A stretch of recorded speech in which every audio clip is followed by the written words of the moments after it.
Ndio jini. Mimi kwa leo. Wewe bwana wewe kama wewe jini bwana mimi sio mchungaji bwana ndio kwa kweli. Mimi sio mchungaji kabisa. Yaani mimi mtambaa. Yaani hata ndoto kwa mchungaji sina. Nakueleza ukweli sio mchungaji. Maisha tu tunakueleza ukweli maisha tu. Mimi sio mchungaji bwana.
Shangazi. Mwanangu nimefika hapa. Kuna jambo kidogo nataka nikwambie. Leo ilikuwa hivi. Vipi shangazi?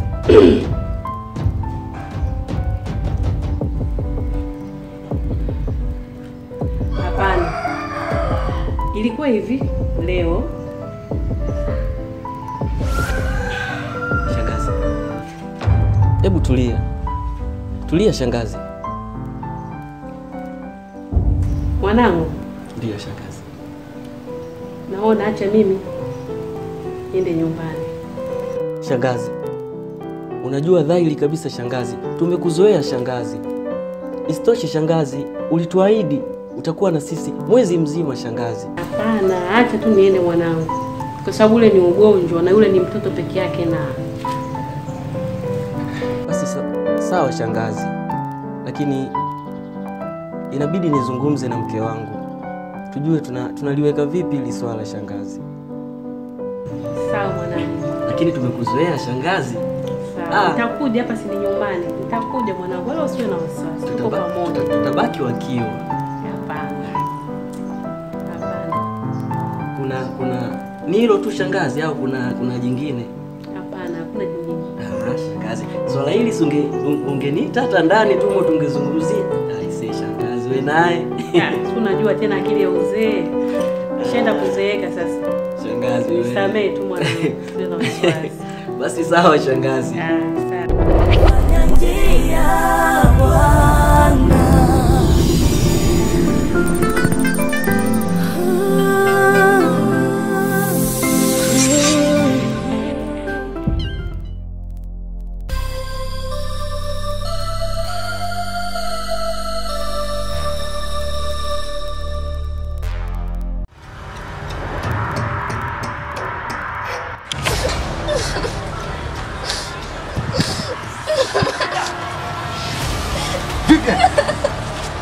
Vivian.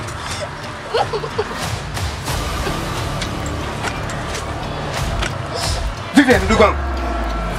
Tatizo nini?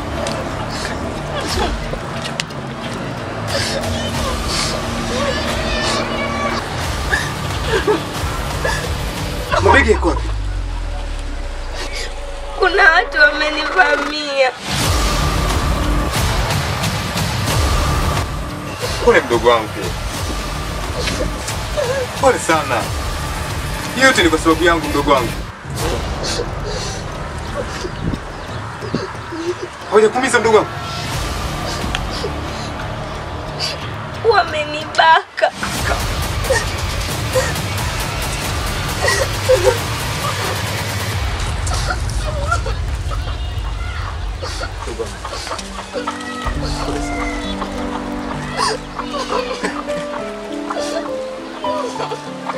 Baba.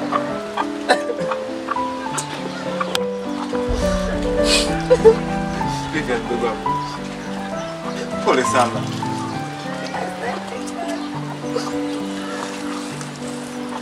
Ndugu wangu. Najua yote ni kwa sababu yangu.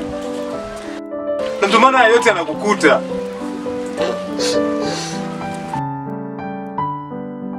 Tumemkosea nini Mungu sisi? Mbona kila siku anatukuta sisi tu? Sawa mdogo wangu. Pole sana. Basi itadi unyanyuke tuondoke hospitali.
Mke wangu.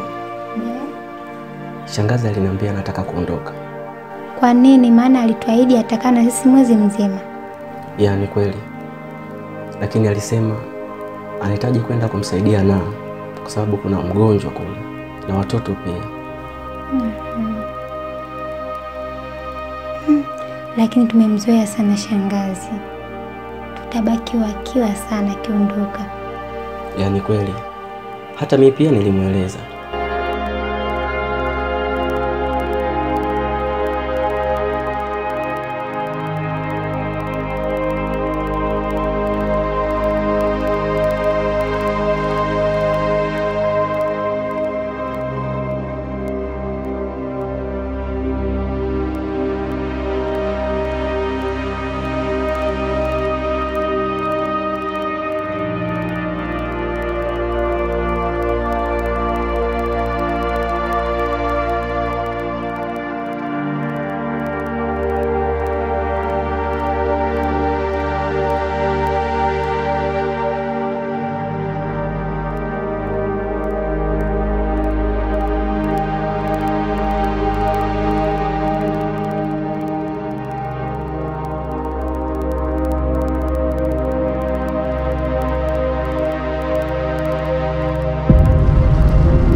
sababu tumemzoea sana, lakini ningependa uzungumze naye kwa sababu nilipokuwa nazungumza naye alikuwa ni mtu mwenye wasiwasi na mashaka pia. Haya, sawa, nitaongea naye. Basi sawa mke wangu. Isije kawa ni sintofahamu ambayo inatusumbua sisi, pengine na yeye inamtokea. Sawa mume wangu, nitaongea naye. Lakini tumemzoea sana shangazi. Yaani kweli.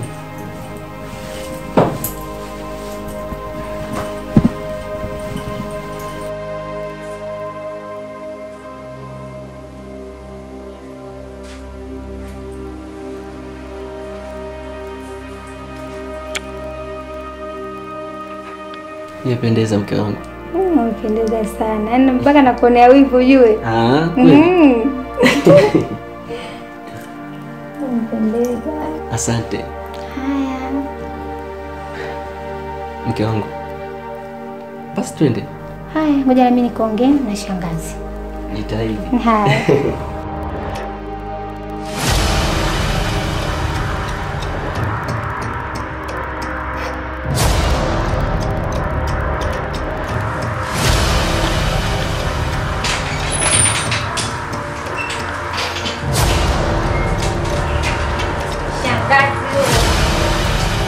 Shangazi. Shikamoo shangazi. Marhaba. Ya asubuhi. Salama. Habari za asubuhi. Salama, naona kupita na ustadi. Salama. Naona unafanya usafi. Shangazi, bwana mimi niwakimbie niende kazini. Baki salama. Kazi njema. Sawa.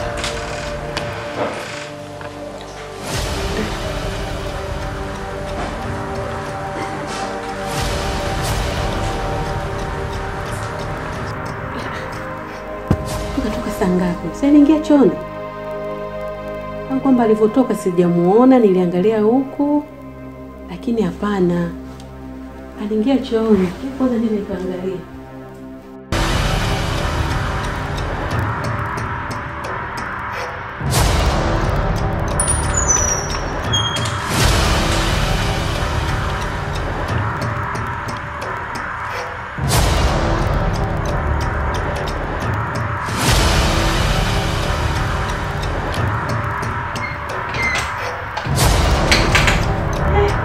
Hayupo.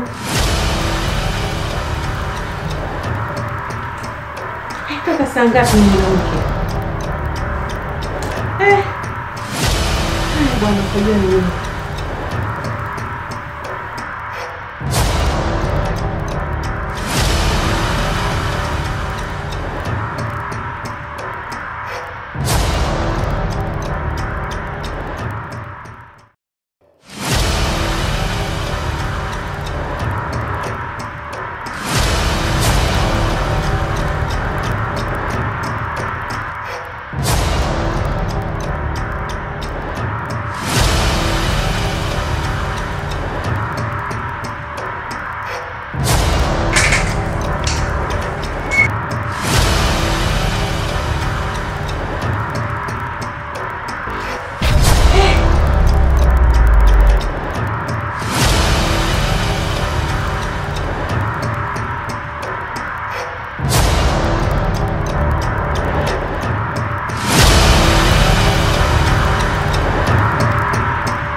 Kion.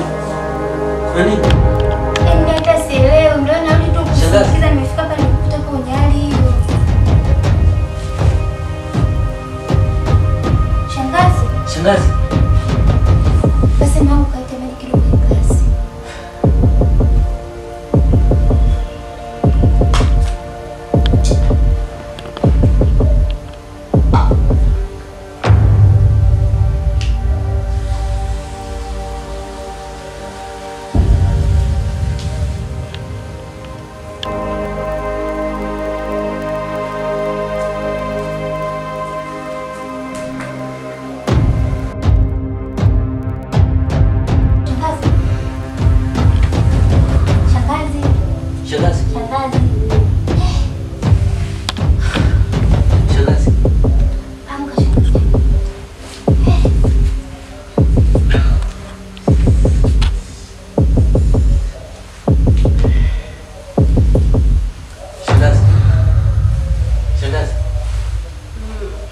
Nini shangazi? Shida nini? Hivyo dada yangu, kama ulivyokuwa niona pale, sikia maisha yetu dada yangu. Ilianzia kijijini, wala sio huko mjini.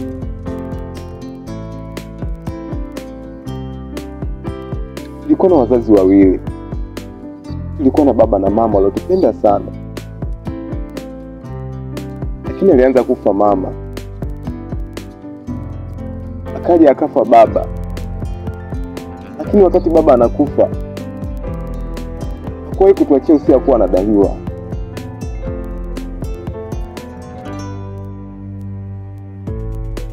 Tukishangaza dadangu, akatokea mzee mmoja ambaye alikuwa akiitwa Mzee Gongo pale kijijini. Akadai ya kuwa alikuwa akimdai baba yetu na fedha ambazo zilimtibia baba, hii ndio alozitoa. Wakaungana yeye na mwenyekiti kutuzurumu mali zetu. Wakachukua mashamba yetu, wakachukua nyumba yetu, tukawa hatuna kitu pale kijijini.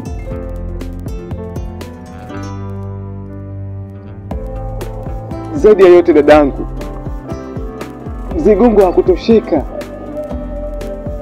akataka tuwe kwa nguvu za giza. Hapo ndipo ilipokuja wazo ya kuwa ni heri tu tuondoke pale kijijini, na hatukuwa na kimbilio lingine zaidi ya kuja kukimbilia huko mjini. Maana tuliamini ya kuwa mjini ungeweza hata kupata kazi.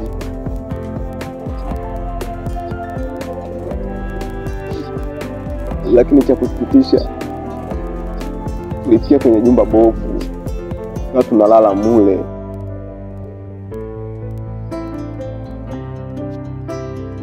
Siku ya pili yake tulipoamka, nikamwambia mdogo wangu, basi niache tu angalau nikatafute hata kazi ambako naanza kupata fedha ya kutukimu kwa siku ya leo.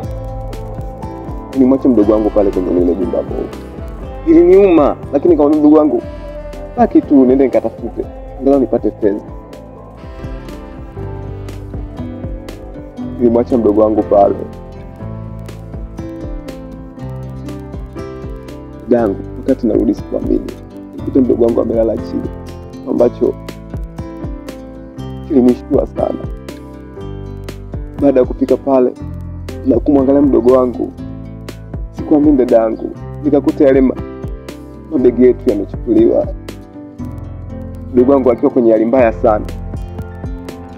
Nilipojaribu kumuuliza nini kimetokea, akaniambia ni vibaka wamemchukulia vitu vyetu, wamempiga, na zaidi ya yote dadangu, walimbaka.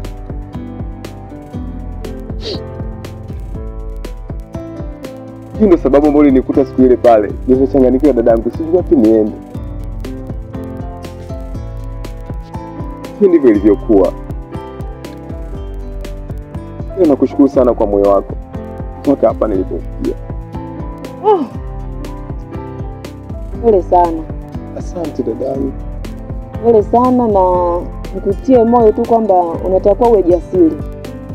Wewe ni mtoto wa kiume. Haya masuala yanakutaka kila mtu. Cha msingi wewe pambana. Pambana, hangaika kwa jinsi unavyoweza upate hela kwa ajili ya mdogo wako. Ukalipe pale hospitali. Kika umenielewa? Nakuelewa dadangu. Jitahidi kwa hali na mali. Jitahidi sana. Ili tupate hizo pesa. Jitahidi. Basi sawa, mimi nafikiri acha tu niwahi kufunguka niweze kupata fedha angalau pia kuweza kutusaidia. Sawa. Na mimi pia niko nyuma yako, nitakuombea. Nashukuru dada. Nikuache basi. Basi sawa. Mwenyewe nachambua mboga hapa, sinajua mida hii tena. Basi baadaye dadangu.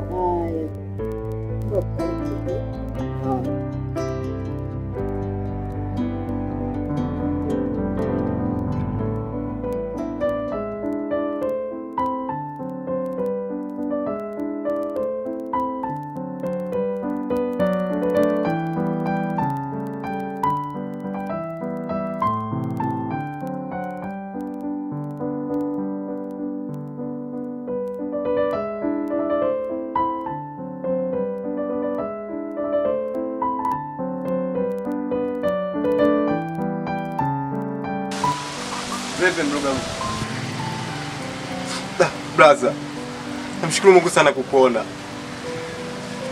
Niko na kutafuta mitaa yote hii. Brother, niko tayari kufanya kazi yoyote. Ukizungumza kipo sahihi.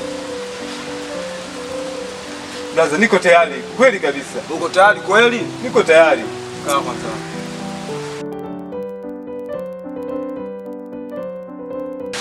Hebu nieleze ndugu yangu, kitu gani hapa kimekusibu?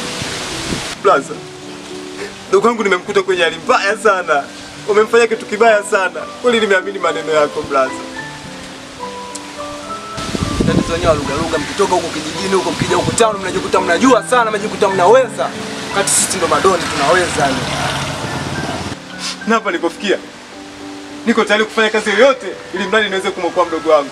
Brother, mdogo wangu nimemkuta amefanya matukio ya kikatili sana. Maana yuko hospitali brother, na gharama za matibabu zinahitajika. Pole sana ndugu yangu. Hizi ni changamoto tu za dunia hizi. Najua zitapita. Ila kama upo tayari kweli kufanya kazi, naomba ufanye kweli kazi. Mimi na bosi wangu ambaye ananiweka mjini, ambaye ananifanya mimi nang'aa hapa mjini, anaitwa Mbali. Kwa mimi nitakupeleka kwa Mbali. Ila nakuomba kitu kimoja. Ufanye kweli kazi. Kwa sababu ule ni Mbali kweli. Ukizingua tu. Sawa brother, mimi niko tayari kufanya kazi. Ondoke. Nyanyuka tondoke.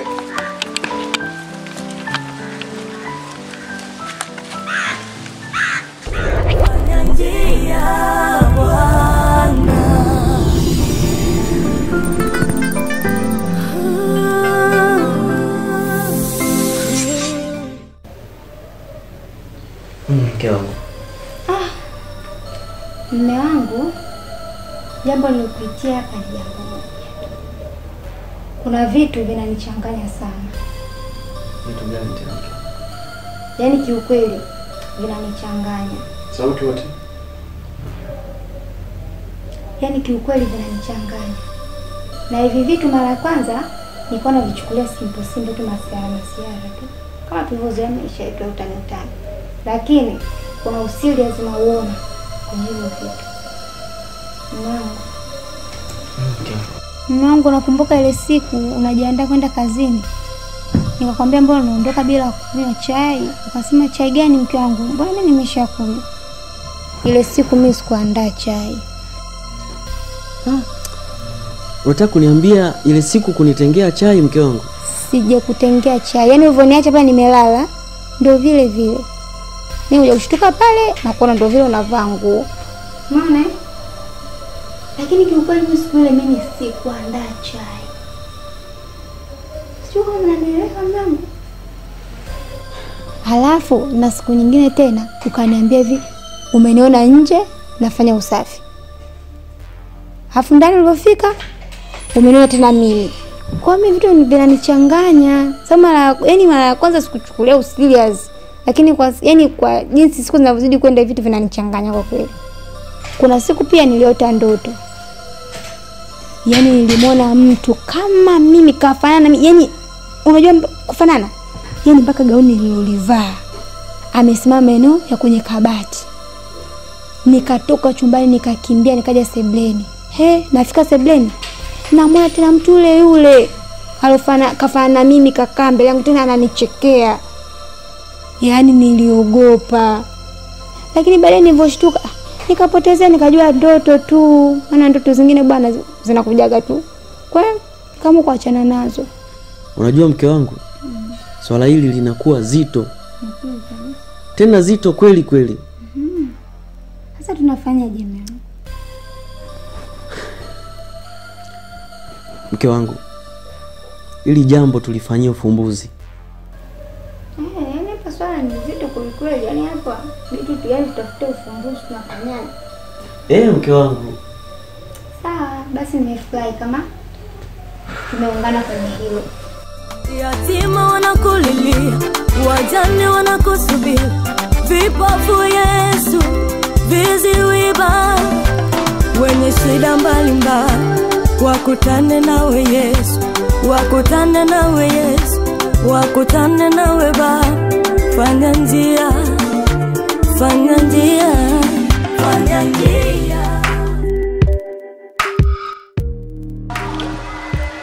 Vipi ndani? Sana. Sasa hizi blaza. Vipi mwanangu? Mleta tu maskani ambayo siwaelewi. Afu asubuhi tu mwanangu. Afu japo maskani mwanangu. Mbali. Ile yenyewe nguvu kazi najua kukaza ile shosho angalia sura kwanza ipo kwa ngumu. Yaani shosho najua kukaza mbali hapo. Nguvu kazi sio. Kama kawa. Mimi mwenyewe huyu mwanangu ana shida hivi. Shida kibao yani shida kibao mwanangu mwenyewe mpaka ninamleta hapa yani. Naamini kwamba anajua yani anaweza ni shosho kusebeza yani. Mwanangu ni kazi. Kazi najua kaka najua.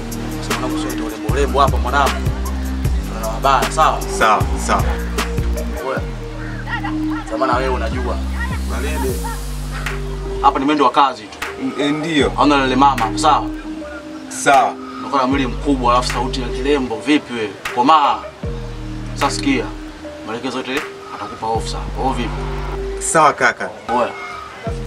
Tamba maelekezo. Malele.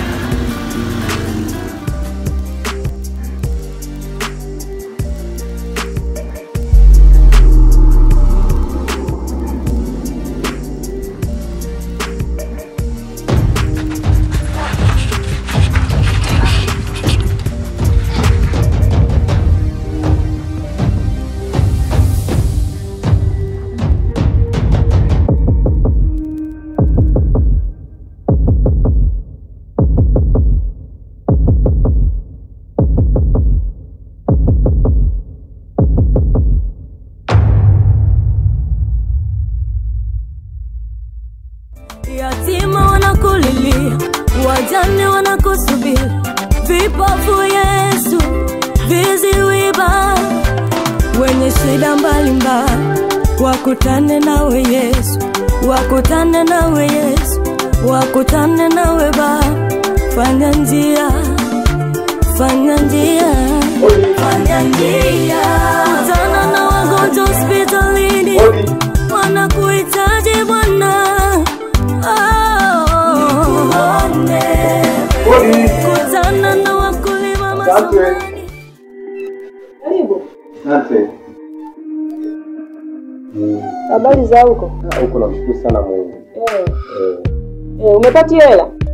Nimepata dada yangu. Ile pesa unaniambia nitafute kwa ajili ya malipo ya. Umepata? Hiyo.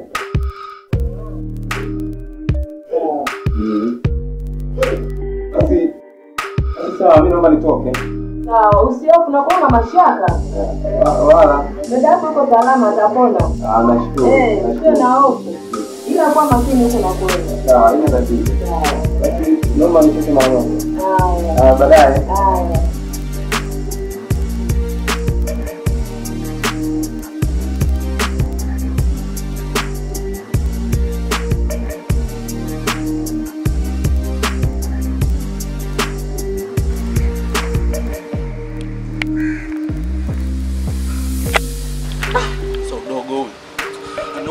Nyama yaani ndio nyama ndio mpaka sasa bado hajafika maskani mwanangu. Haya mambo mimi nikataga ya mambo. Mambo ya kiwaki kabisa, mambo gani sasa ya mwanangu bwana.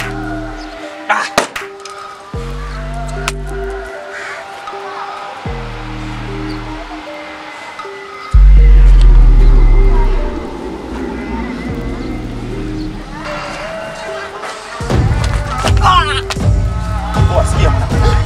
Sikia mwanangu. Hii maskani mwanangu mshoni kwake hapo sitafuata mshahara mshoni moja mwanangu. Unaenda wapi mwanangu? Sikia, piga mzigo. Nipe mzigo. Nipe mzigo mwanangu.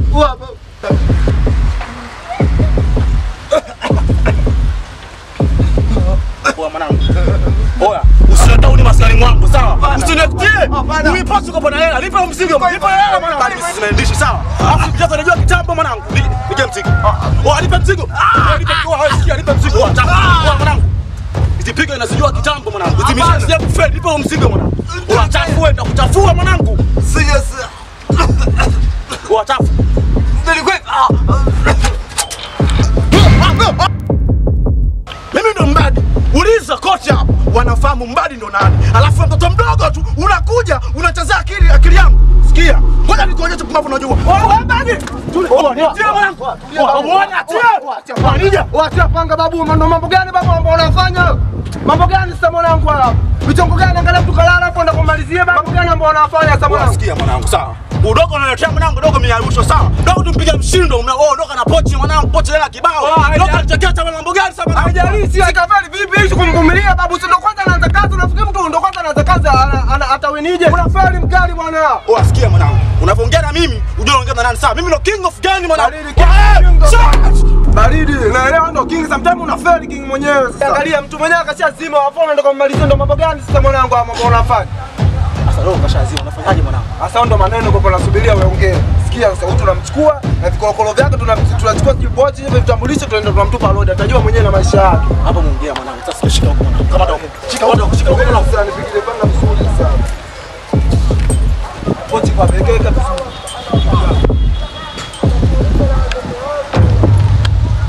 Yatima wanakulilia, wajane wanakusubiri, vipofu Yesu, viziwi Baba, wenye shida mbalimbali, wakutane nawe Yesu, wakutane nawe Yesu, wakutane nawe Baba. Fanya njia, fanya njia, fanya njia. Kutana na wagonjwa hospitalini, wanakuhitaji Bwana.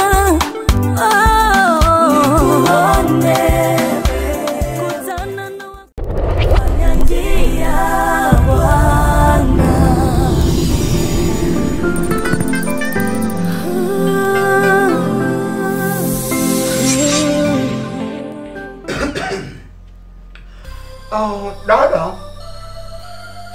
umetipigia simu ghafla kama chafla. Maana nimeona katika simu unaongea umekuwa wa moto kweli kweli. Nikasema hapa lazima tiende tikamsikize dada yetu, kuna matatizo gani?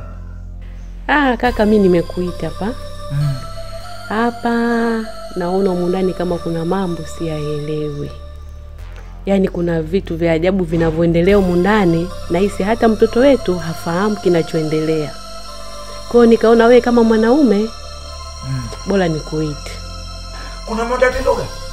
Yaani kwa mujibu mambo yanavyoendelea humu ndani, yaani kuna mauzauza tena makubwa, kwa sababu nahisi huyu mkwe wetu ni mchawi.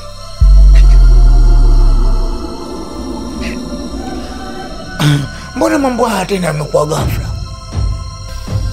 Yaani kitu gani ambacho kimekusababisha uone labda wewe ni mchawi ama mshirikina? Kitu gani? Yaani ni mchawi kabisa. Kwa sababu ni vitu ambavyo kwanza hapo nyuma kuna vitu vilikuwa vikijitokeza kwa Anaa, lakini nikashindwa kumwamini, nikamwona kama yule ni mtoto, lakini hivi nimethibitisha kwa macho yangu. Namuona mkwe wangu anaingia msalani. Sasa nikisubiri anatoka, baada ya kutoka chooni hatoki, mara anashangaa namuona anatoka sehemu nyingine. Na sio kwamba ni mara ya kwanza hii, kuna vitu mara utamuona yuko wani, unashangaa ukiingia ndani tena unamuona. Sasa najiuliza hivi vitu, yani hapo kwa kweli mpaka nimekuita ni kwamba nimevithibitisha na nina uhakika. Kwa hiyo nikaona ngoja nikwambie kakaangu, kama yeye mtoto wa kiume tutasaidiana hapa, tunafanyaje? Katika matatizo tusiekane utoto wa kiume. Unielewa, lazima tubalance. Yaani lazima ubalance shobo lazima uzibalance. Dada, mimi nimekusikia. Lakini sasa mimi kuna kitu labda nataka nikueleze tu. Nyumba hili sije likali na kutoa ushamba. Maana nyumba hii kila sehemu kuna vihovyo. Sije kawa wewe umeona kwa bahati mbaya katika kioo kule umeangalia, akawa amepitia huku, kapitia huku, kamona katika kioo kaona kama umehisi imetokea vile. Lazima kwanza tiwe na imani. Uzaiva. Maana kusingizia uchawi sio kazi ndogo. Uchawi sio kazi ndogo bwana. Dada, siku zote Waswahili wahamba kisigino akikai mbele siku zote. Na hata na barabara iwe na matuta vipi, hauwezi kupanda viazi. Hata usije ukaona kurupuka tu mama, tikawa kama timeingia mtungu wa vibwengo. Sasa mimi tikutoe hofu. Naomba tikueleze ukweli. Mimi unavyoniona hapa, mimi natembea nikiwa na damu ya Yesu timefunikwa. Mimi sina mbambamba. Mimi ni mlokole ambaye timesimama katika imani yangu. Maswala ya vishirikina vidogo sijui vishetani hivi kwangu ni vishetani vidogo. Vishetani vidogo hivi. Watu tunapambana na mashetani ya dunia. Kichwa hiki kimelala Biblia hapa. Yakobo hapa yupo, Bartolomayo yupo, Wakorinto wapo, nani mwingine katika Petro yupo, nani mwingine wote. Wachungaji wote wamejaa hapa. Manabii wako hapa, mitume iko hapa. Yaani kwa kifupi mimi hapa nimejawa na mistari ya Biblia. Vishetani vidogo mia vinisumbui. Mimi sina mbambamba.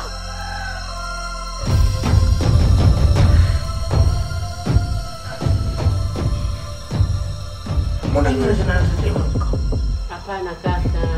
Acha kuwa na wasiwasi. Na ndio maana nimekuita ili nywele zinasisimka kwa maana na hili jambo. Jicho linanicheza. Hapana kakaangu. Sije kawa tumeingia mtungu wa vibwengo. Usifanye maombi kidogo. Fanya maombi kakaangu. Unasisimka sasa. Hapana kaka, usiogope. Sio kwamba naogopa bwana. Yaani kinachonanilia hapa nasisimka. Nisikilize bwana. Ngoja kile kishibe na tufanye maombi. Kufanya maombi na njaa unaweza kadondoka. Maana hapa nisije nikajichanganya akanitokea mambo ya mbamba hapa.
Mambo ya kula kujinenepea hayo.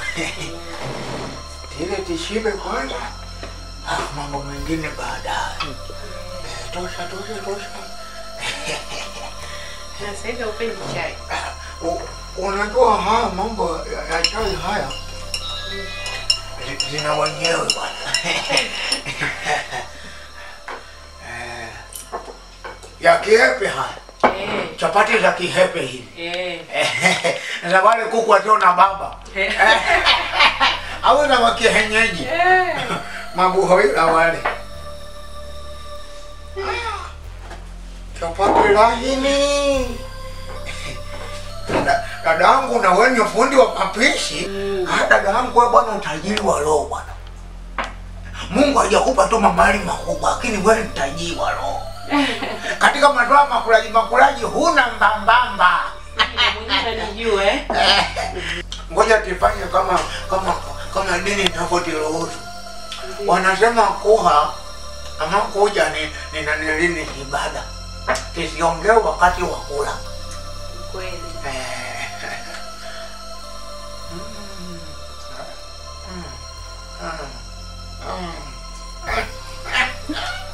Sio kama vile Japani na Uswahilini, kila jino ukitafuna mchanga, kila ukitafuna mchanga, kila Tena kitu changu. Bali.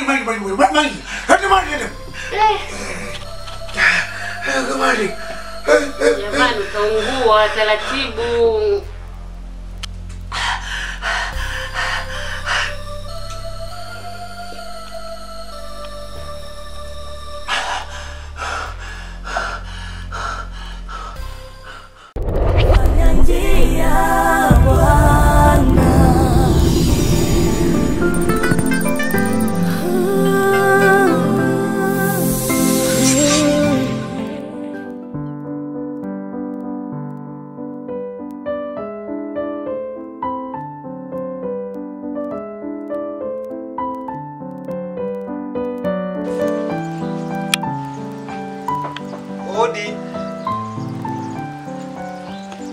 Odi. Asante.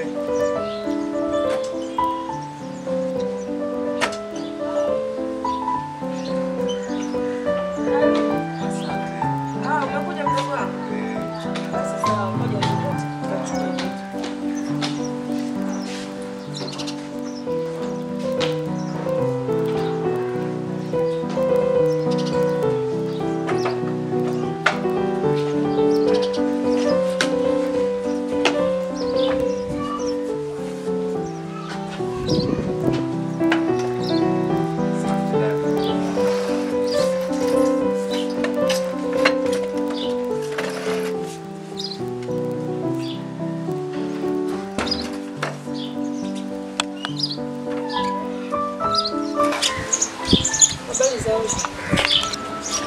Huko ni nzuri dadangu, nashukuru Mungu.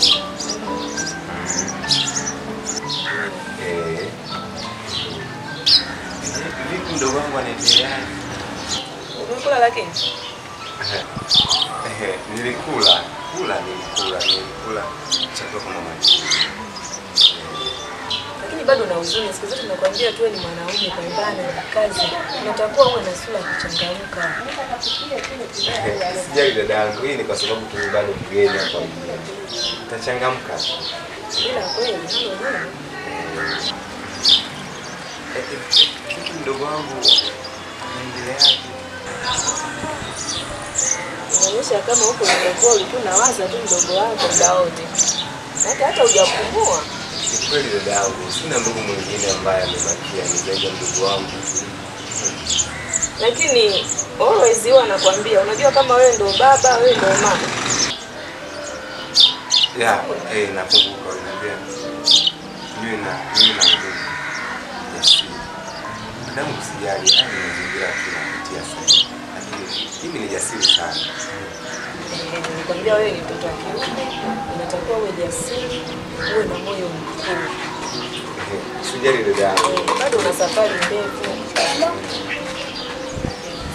Yaani wewe ndo baba, wewe ndo mama. Nikwambia hivi. Wewe utakuwa mama sana. Wewe na moyo shujaa. Sijali dadangu. Hayo tu ni yangu. Vipi alikula nini leo? Wewe nilipoenda tumeenda hospitali kupeleka chakula, lakini nilipofika bahati mbaya daktari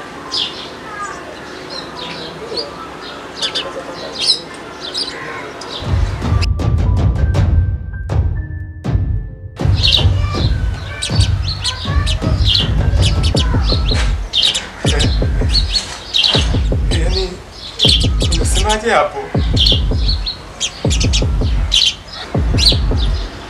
Najua tulipenda, ulihangaika sana kwa ajili ya mali yako, lakini Mungu amempenda zaidi. Mdogo wangu mimi. Yule mdogo wangu mimi yule.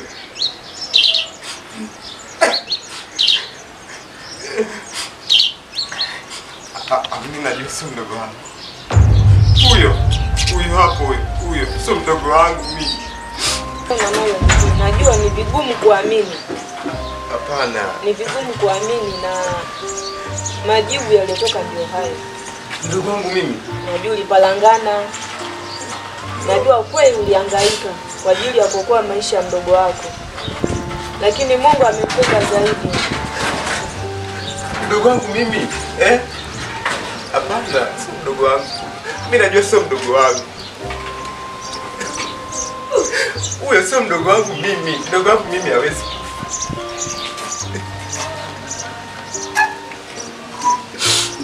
No, mdogo wangu mimi amekufa. Mdogo wangu. Huyo sio mdogo wangu. Sikia nikwambie. Hapana, huyo sio mdogo wangu mimi. Mdogo wangu mimi hawezi kufa. Ni kweli, lakini kumbuka yote ni mipango ya Mwenyezi Mungu. Inauma, inavunja moyo.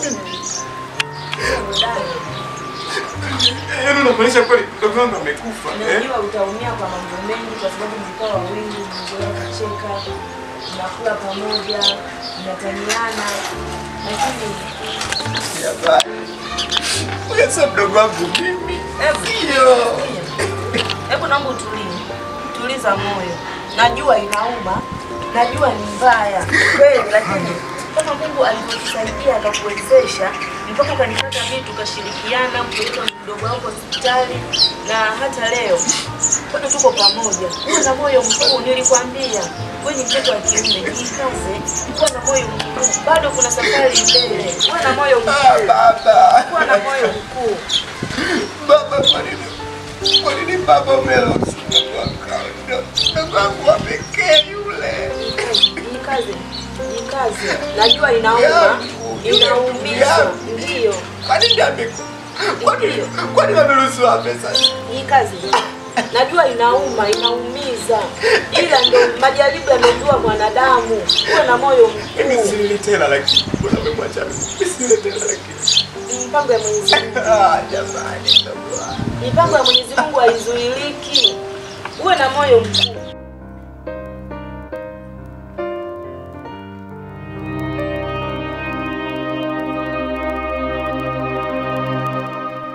Msiatangaze katika njia za Ashkeloni, wasije wakashangilia binti ya Wafilisti, binti za wasiohiliwa wakasimanga.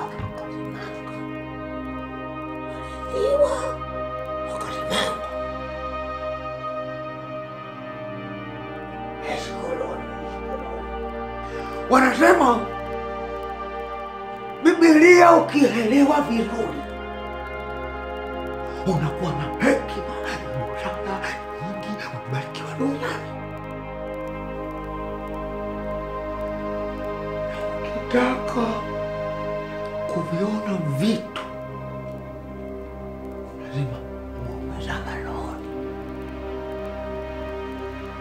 Ukitaka kukiona kile kilichojificha, basi zama kidogo. Mimi nahitaji kuzama kidogo. Nahitaji kuwa na jicho na tujinyenyekeze mbele za Bwana. Hata Zakayo alikuwa ni mfupi, lakini mbele yake macho ya Bwana alionekana ni mrefu. Uhandunje uliisha pale. Bwana anasema tujinyenyekeze mbele yake. Biblia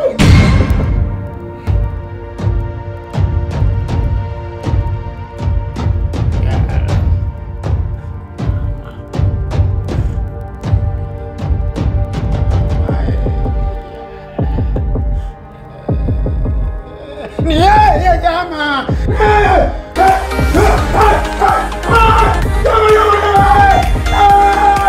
Nimejichanganya nini? Nimejichanganya nini? Nimekuja hapa jamani. Kila kakari kibadilika mimi jamani, kila kakari mimi naondoka. Jamani vipi? Kuna nini? Kuna nini kaka? Kati. Vipi? Kwa kelele. Ayuka. Nani? Kwa macho yangu piu yeye bwana piu yeye mimi nyumba hii nimekimela nini dada kwa nini unipigia hivi? Basi kaka tulia. Tulia kidogo, tulia. Jamani. Pole kaka. Hamna. Hujamuona huko? Hapana, sijamuona. Kayuka. Ndio hayo nilikuwa nikwambia kaka yangu. Kaja kanipalapata mimi mgongoni kanipalapata kayuka piu kwa macho yangu na bwana. Wewe kwa nini umeniingiza kwenye msala mimi kwa nini umeniingiza kwenye msala? Basi kaka yangu ndio nilikwambia nyumba ina mauzauza ndio kama hayo unajionea. Pamko kumbe umefika. Amefika. Si unajua tena toka asubuhi nilipokuwa sikisikii vizuri kabidi nimpigie aje. Shikamoo mkwe. Za nyumbani. Marahaba sana. Mimi nilikuwa nimeamka nifanya usafi, baadaye nikaona nikapumzika, nikaoga nikaenda kupumzika kidogo. Na mimi nikaona nisikusumbue. Kajua tutoka chai labda tayari nishamwandalia. Unashamia na chai? Ndio karibu. Karibu mdogo. Karibu sana. Naona mnapeana maneno ya Mungu wenyewe. Karibu mdogo. Jisikie hapo nyumbani. Ni vizuri. Basi shangazi mimi nipo jikoni. Sawa mwanangu. Mdogo Nachangamka. Bwana mani mtapa kwako bwana. Mke. Haya. Jamani. Umeelewa kweli? Kila hizi tu mtu ana amani, kila hizi tu. Anarahisisha mambo. Kweli kabisa. Si unamuona? Hafa tumshangaza, alishika mpaka Biblia. Ameshika ili ajue kwamba hata uoga ule moyoni hana kabisa.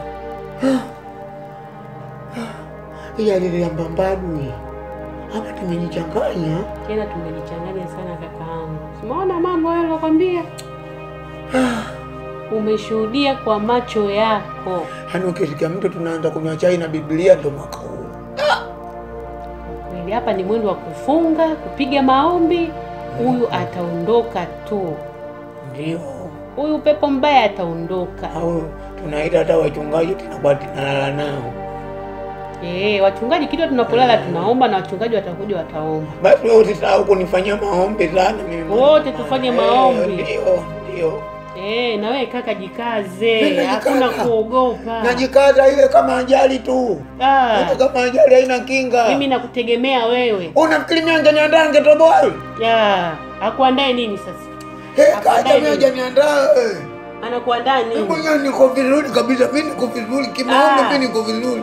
Sema nilisahau tu. Wewe ulitakiwa usiogope. Mimi akitokea siogopi. Napambana na neno la Mungu. Pale umemuona itakuwa unaendelea na neno la Mungu. Sio unaanza kuogopa unatupa Biblia pale amekushinda.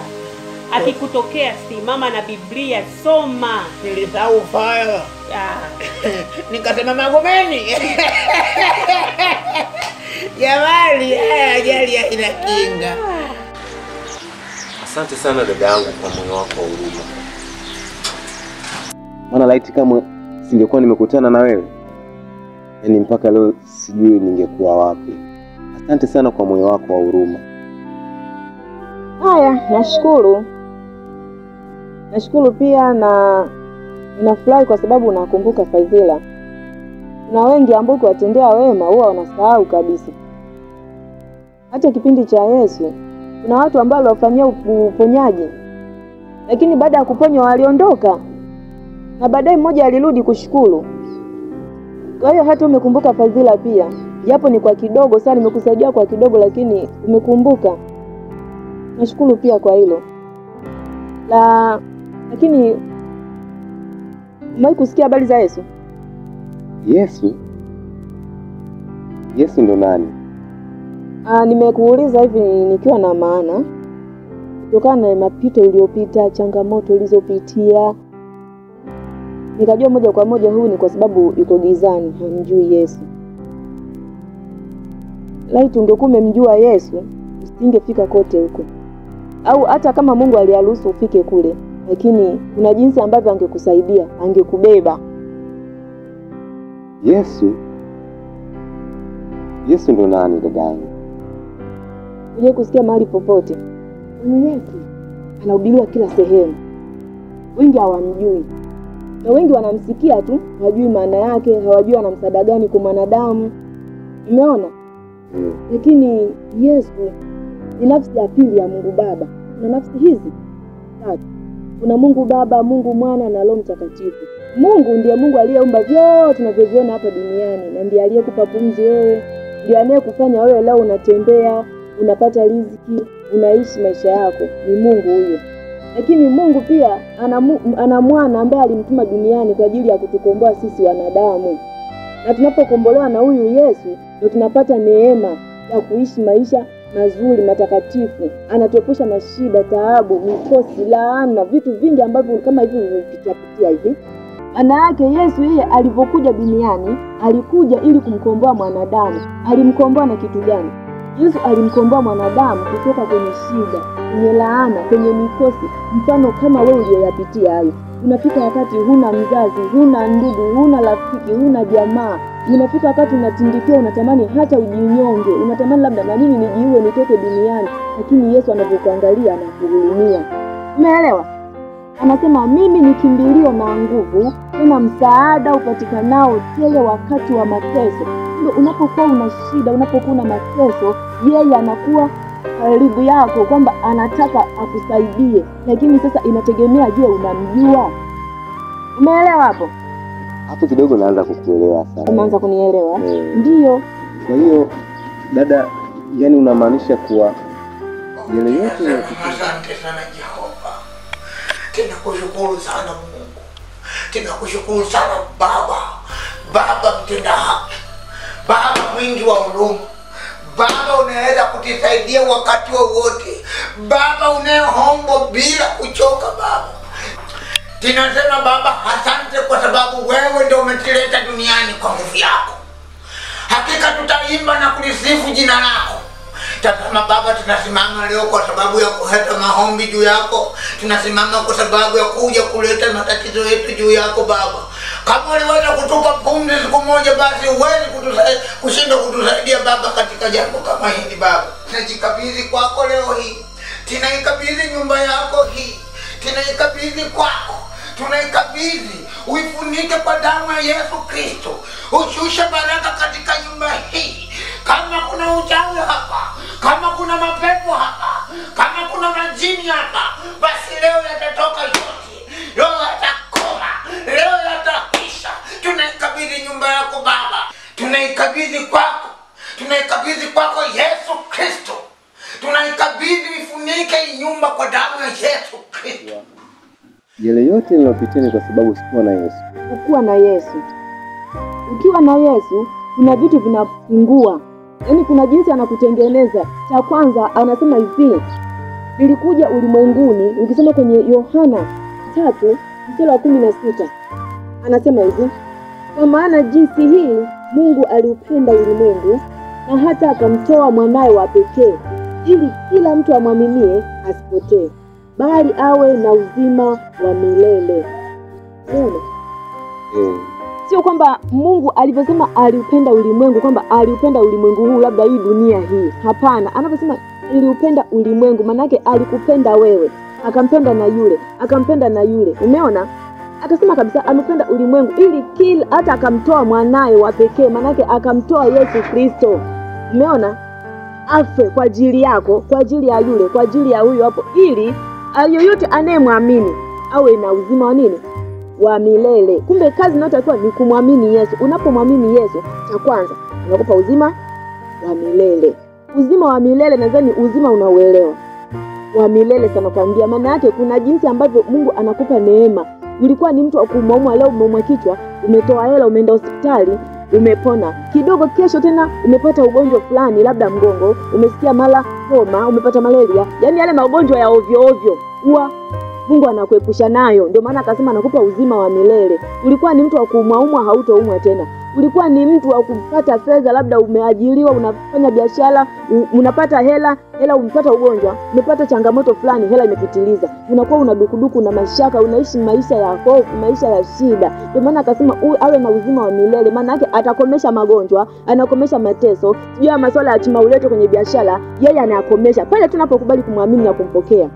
Kwa maana unapokubali kumpokea, anaondoa mateso, yakiwemo magonjwa, tumaulete, mikosi, laana, vyote hivyo vinaondoka pale tu unapokubali kumpokea Yesu kuwa Bwana na Mwokozi wa maisha yetu. Umeona? Anasema hivi, nalikuja kwa Waisraeli, lakini Waisraeli walinikataa. Umeona? Bali yeyote aliyenipokea, aliyekubali kunipokea, alifanyika kuwa mwanangu. Kwa unapokubali kumkiri Yesu, Yesu anafanyika kuwa baba yetu. Na kutolea mfano, wewe ukiwa una baba, unashindwa kumpelekea mahitaji yako? Ukasema baba anahitaji leo kalamu, asa nakupa. Vivyo hivyo hata sisi tunapomkimbilia Yesu, tukampokea Bwana kuwa Bwana na Mwokozi wa maisha yetu, Mungu kuna neema anatupa.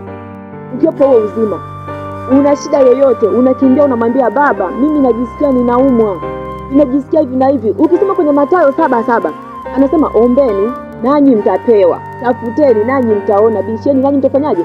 Mtafunguliwa. Anaposema ombeni, maana yake una uhuru wa kumfuata baba yako ambaye ni Yesu Kristo, tayari umekwisha kumwamini na kumpokea.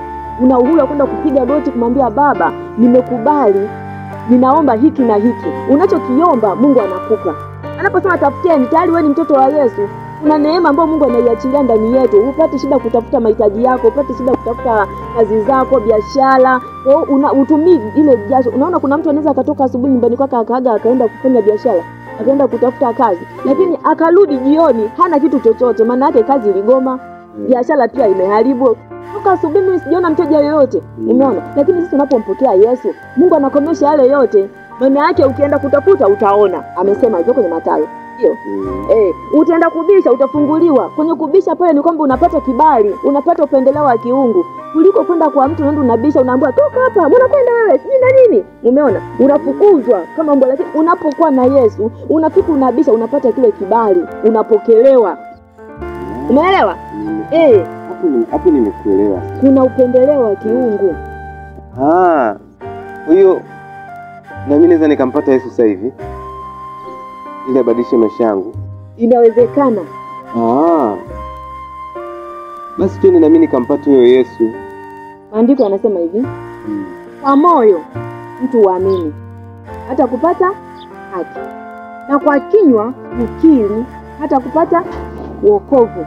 Kwa hiyo kumbe kama tunavyoongea hivi, unapolisikia neno la Mungu moyoni, unafanyaje? Unapata. Tunasimama Baba kwa sababu ya kupingana na uchawi.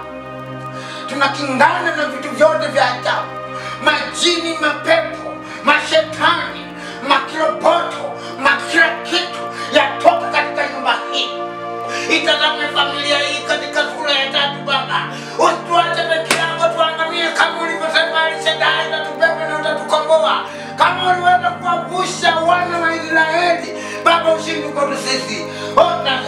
asante sana Baba. Oh, asante sana Jehova. Asante kwa wema wako.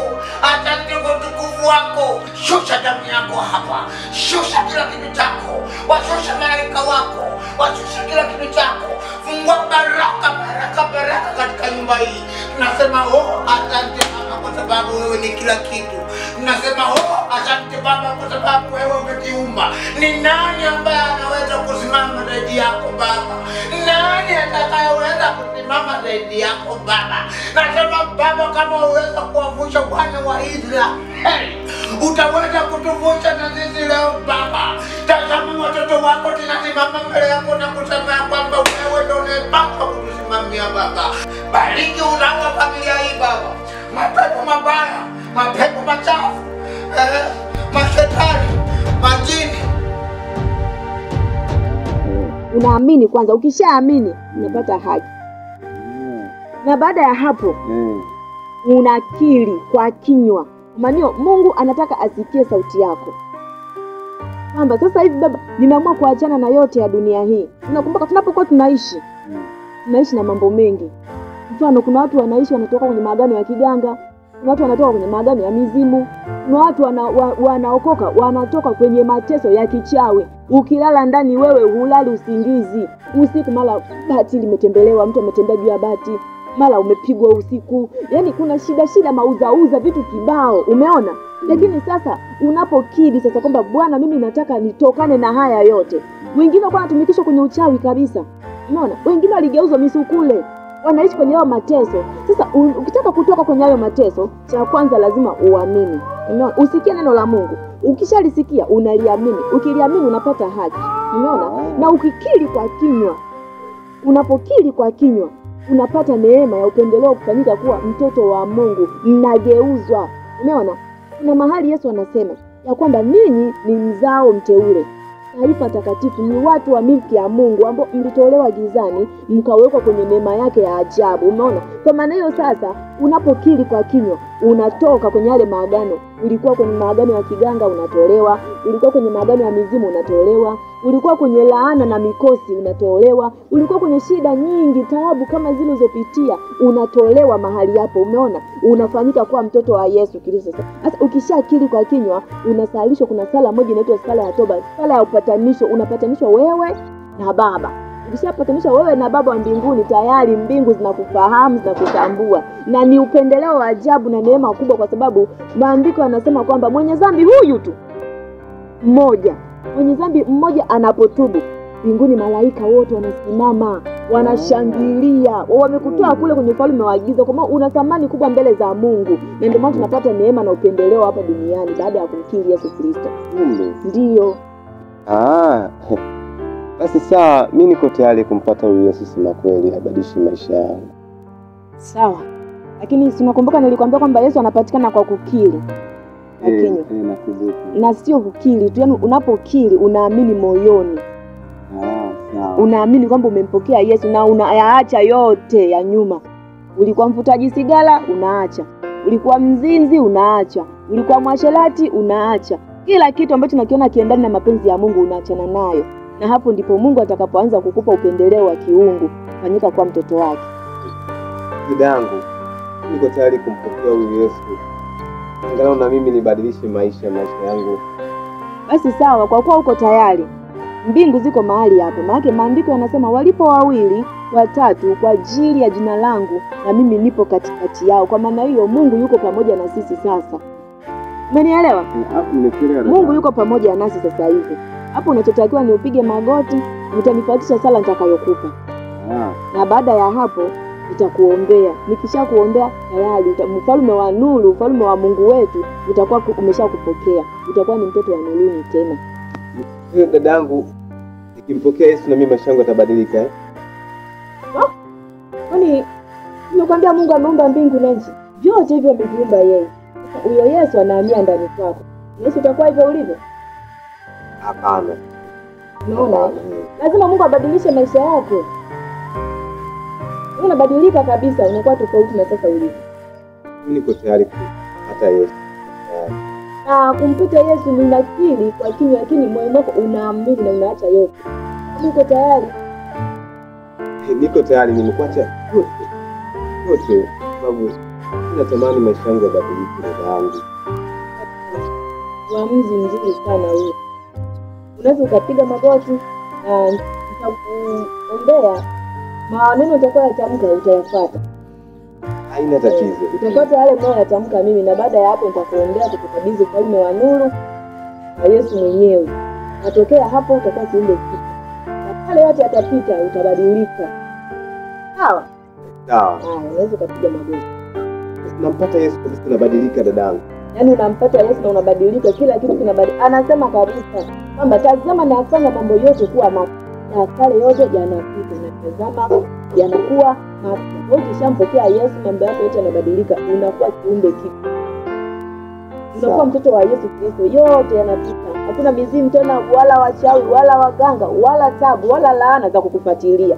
Mungu tayari umekuwa na ufalme wa Mungu. Umekuwa na Yesu mwenyewe aliyeumba vyote, ambaye ana nguvu kuliko falme zote hapa duniani. Ndio umesema nipige magoti. Piga magoti utanifuatisha sala ambayo nitakutamkia.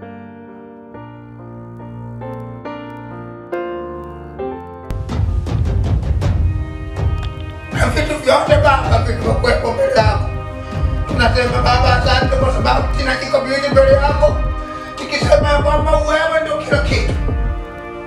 Hakuna atakayekohoa wala kudogoa mbele yako Baba. Watu wote wanajua viumbe vyote. Mizizi, mimea, wanyama, wote. Wewe Baba ndio wewe. Tunasema asante Baba kama uliweza Baba kusimama. Ukaweza kuangusha wana wa Israeli. Uweze kushinda kwetu sisi Baba. Tunasema asante sana kwa sababu wewe ndio kila kitu Jehova. Haya, moto, moto. Simama na sisi Baba, tunasema Baba. Simama na sisi Baba, tunasema Baba, wewe ndio kila kitu Baba. Jesus.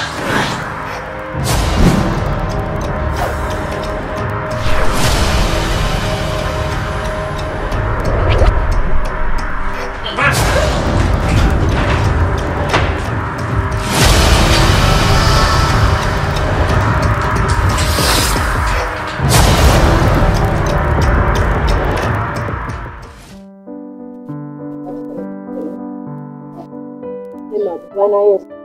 Bwana Yesu. Naja mbele zako. Naja mbele zako. Mimi mwenye dhambi. Mimi mwenye dhambi. Nimekubali kutubu na kuacha yote. Ili wewe uwe Bwana na Mwokozi wa maisha yangu. Nifute jina langu katika kitabu cha hukumu. Na uliandike jina langu katika kitabu cha uzima. Tawala maisha yangu. Ongoza maisha yangu. Tangu sasa nimefanyika mwana wako. Tangu sasa nimefanyika kuwa mtoto wako. Katika jina la Yesu. Sasa utafumba macho nitakuombea. Baba yetu na Mungu wetu uketie mahali pa juu palipoinuka. Wewe ni Alfa na Omega, mwanzo na mwisho. Ni Mungu uliyeumba mbingu na nchi na vyote vionekanavyo na visivyoonekana. Wewe ni niko ambaye niko, ulikuweko, upo na utaendelea kuwepo. Baba, ninakutukuza, ninakuhimidi Jehova, maana ni Mungu mwenye nguvu. Ni Mungu uliyepita falme zote zilizopo duniani. Baba, saa hii na wakati huu ninamsogeza mbele zako mtumishi wako, mtoto wako ambaye amekubali kukukiri kuwa Bwana na Mwokozi wa maisha yake. Baba, saa hii ninaalika upendeleo wa kiungu ndani yake. Kwa jina la Yesu Kristo, unasema ya kwamba uko msimama mlangoni, unapiga hodi. Yeyote anayesikia sauti yako na kufungua mlango, wewe Bwana na Roho Mtakatifu na Mungu Baba mnaingia ndani yake na kuweka makazi. Ninakualika saa hii sasa Bwana, karibu mkaingia ndani yake na weka makazi. Tawala maisha yake kwa jina la Yesu Kristo. Ninakwenda kinyume na kila mamlaka ya giza. Imeandikwa palipo na nuru giza ukimbia. Na mimi saa hii ninarika mamlaka ya kiungu ikitowesha kila mamlaka ya giza kwa jina la Yesu Kristo. Kila mapando imeandikwa, kila pando lisilopandwa na Baba mbinguni litang'olewa. Nami ninang'oa mapando ambayo yalikuwa ndani yake, mapando kwa jina la Yesu Kristo, mapando ya tabia za ulisi, tabia za ukoo kwa jina la Yesu Kristo, tabia za kikabila navunja ndani yake, ninang'oa kwa mamlaka ya jina la Yesu Kristo. Ninaharibu kila ufalme wa giza ndani yake kwa jina la Yesu Kristo. Ninamtenga mbali na madhabahu, namtenga mbali na laana, namtenga mbali na kila mikosi kwa jina la Yesu Kristo. Bali namfunika na damu yako Jehova. Ninasema asante kuanzia leo. Malaika wa Bwana watamlinda, maana imeandikwa malaika wa Bwana hufanya matuo wakiwazungukia wale wamchao Bwana ili wapate kuwalinda. Nami ninasema asante kwa malaika ambao watasimama pamoja naye, watamlinda na kumepusha na kila laana na mikosi na ajali na kila vitu ambavyo maadui wanasimama kumfuatilia kwa jina la Yesu Kristo. Baba, nasema asante kwa ajili ya mtoto wako ambaye umemkomboa kwa damu yako ya thamani. Saa hii namfunika na damu yako kwa jina la Yesu Kristo. Nasema asante kwa ajili ya utukufu wako, nikirudisha yote kwa jina la Baba na la Mwana na la Roho Mtakatifu. Amen.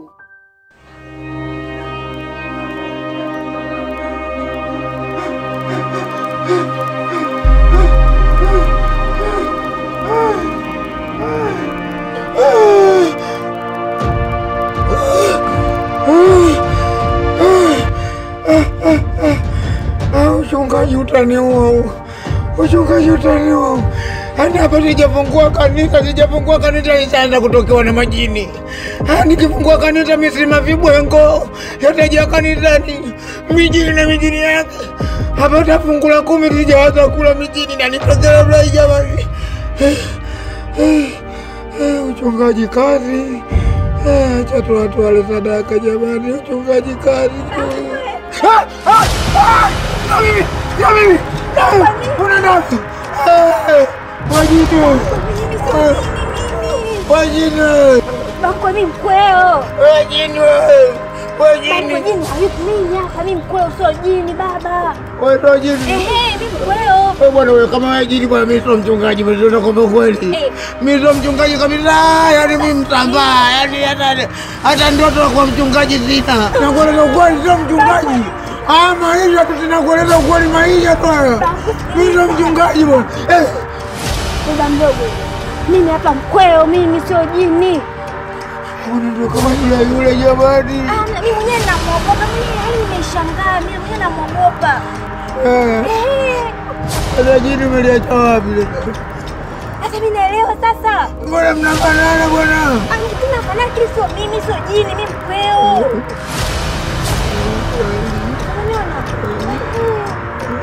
Kwa jini umeliacha wapi? Mimi sijui, mimi nimekufuata wewe kwa sababu una upako na nakwambia wewe. Nani ana upako? Mimi sina hata upako kwa taarifa yako. Ningekuwa na upako mimi ningekaa pale, ningebaki pale niliombea, mbona nimekimbia? Sasa bado tunafanyaje? Nafanyaje nini wakati wewe ndio chanzo bwana? Wewe ndio chanzo. Baba mwenyewe sielewi, yani sielewi. Mimi Mungu nampenda, tunaishi tu vizuri. Mwenye kile kitu kimenishangaza pale. Nakueleza tu ukweli mama wangu. Kunguru mjanja uepusha bawa lake. Kwa kila mtu atafute kichaka chake. Wewe tafuta pa kujifichia, na kuniachia hapa kwangu. Baba mdogo ni mwanangu yuko hapa. Mimi wako mimi natembea na mfukoni. Wewe unaona mbulunge lotokea pale, nani anaanza kumkumbuka mwingine? Wewe ongea taratibu, katafuta kwanza, wewe ndio chanzo. Wewe ndio kilanga wewe. Sasa baba mdogo, mimi nimefanya nini? Mimi na mimi tunaishi vizuri na tunapendana sana. Mwenyewe nimeshangaa ile hai pale. Hakuna cha kupendana wala nini, kuanzia leo mapenzi yenu vunjeni. Kama mnapendana mbona mjakimbia wote, kila mtu kasanuka kimtindo wake? Nisikilize wewe. Wewe ndio umekuja kutiharibia familia yangu, umenielewa? Wewe mtoto wangu asingekuoa, vibwengo vijini visingeingia ndani. Sasa katafuta bwana mwingine ukae naye, achana mtoto wangu. Baba mimi nakaa na wewe, mimi siondoki na mimi wangu sikataa naye. Kwa nini nifuate bwana? Kila mtu akajifiche kwake bwana. Sasa baba mdogo, mimi simekufuata, nimekuona na upako. Unanifuata mimi na upako, sina upako wala nini? Upako wakati jini limetokea pale. Utaniua. Uchungaji utaniua. Hapa sijafungua kanisa nitaanza kutokewa na majini. Nikifungua kanisa misima vibwengo yatajia kanisani, mijini na mijini yake. Hapa fungu la 10 sijaanza kula mijini na nitokea Ulaya jamani. Uchungaji kazi. Acha tuwale sadaka jamani, uchungaji kazi. Ya mimi. Unaenda. Wajini. Wajini. Bako mimi mkweo. Wajini wewe. Wajini. Wajini hayupo mimi hapa, mimi mkweo sio jini baba. Wewe ndio jini. Mimi mkweo. Wewe bwana wewe kama wewe jini bwana mimi sio mchungaji bwana ndio kwa kweli. Mimi sio mchungaji kabisa, yani mimi mtambaa, yani hata ndoto kwa mchungaji sina. Nakueleza ukweli sio mchungaji. Maisha tu tunakueleza ukweli maisha tu. Mimi sio mchungaji bwana. Baba mdogo. Mimi hapa mkweo, mimi sio jini. Ndio kama yule jamani. Mimi mwenyewe namuogopa, mimi nimeshangaa, mimi mwenyewe namuogopa. Sasa jini umeliacha wapi? Sasa mimi naelewa sasa. Mbona mnafanana bwana? Tunafanana kile sio mimi sio jini, mimi mkweo.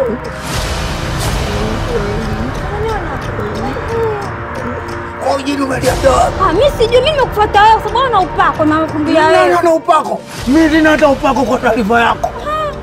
Ningekuwa na upako mimi ningekaa pale ningebaki pale niliombea, mbona nimekimbia? Sasa bado tunafanyaje? Nafanyaje nini wakati wewe ndio chanzo bwana? Wewe ndio chanzo. Mama mwenyewe sielewi, yani sielewi. Mimi Mungu nampenda, tunaishi tu vizuri. Mwenye kile kitu kimenishangaza pale. Nakueleza tu ukweli mama wangu. Kunguru mjanja uepucha bawa lake. Kwa kila mtu atafute kichaka chake. Wewe tafuta pa kujifichia na kuniachia hapa kwangu. Baba mdogo ni mwanangu yuko wapi? Mume wako mimi natembea naye mfukoni. Wewe umeona mbulunge lotokea pale nani anaanza kumkumbuka mwingine? Sasa ongea taratibu wewe. Wewe ongea taratibu katafuta kwanza wewe ndio chanzo. Wewe ndio kilanga wewe. Sasa baba mdogo mimi nimefanya nini? Mimi na mume wangu tunaishi vizuri na tunapendana sana. Mwenyewe nimeshangaa ile hali pale. Hakuna cha kupendana nini? Kuanzia leo mapenzieni vunjeni. Kama mnapendana mbona mjakimbia wote, kila mtu kasambuka kimtindo wake? Nisikilize wewe. Wewe ndio umekuja kutiharibia familia yangu, umenielewa? Wewe mtoto wangu asingekuoa, vibwengo vijini visingeingia ndani. Sasa katafuta bwana mwingine ukae naye, achana mtoto wangu. Baba mimi nakaa na wewe, mimi siondoki na mimi wangu sinikataa naye. Bwana nifuate bwana. Kila mtu akajifiche kwake bwana. Sasa baba mdogo mimi simekufuata, nimekuona na upako. Unanifuata mimi na upako, sina upako wala nini? Upako wakati jini limetokea hapa. Nimekutana na ibada. Hiyo ibada yani nilipofika ibada niloikuta yani unajua yani nina amani yani maneno mchungaji alikuwa anayaongea yani nikajikuta nina amani yani ninavyokuambia hapa nimerudi yani nina furaha. Kwanza unione mimi ninavyokuwa na tabasamu. Wewe Mchungaji anaongea neno mtu linakuingia. Mwanzo unapoona hapa na maupako. Na imani yani na amani kama zote. kweli mke wangu. Kwa sababu leo umekuwa tofauti sana. Hata tabasamu naliona kwa mbali. Sio kwa mbali shemu. Tabasamu hilo kabisa linaonekana. Dada yangu leo ana furaha sana. Ila shemeji. Ndio shemu. Poleni na matatizo. Usijali shemu. Dada amenielekeza kila kitu. Ni kweli. Alichokwambia dada yako ni uhalisia ambao umo ndani ya nyumba. Kwani kabla ya hapo mmefanya jambo lingine lolote kuhusiana na hilo swala? Ndio. Alikuja baba mdogo hapa. Na tulifanya maombi. Lakini mambo yalizidi kuwa mazito, tena magumu zaidi. Na yalipelekea yeye kuondoka. Aliondoka? Yani anamaanisha kwamba baba mdogo alikimbia. Yani alishindwa kabisa na alikimbia baba mdogo alikimbia yani unajua ile mbio.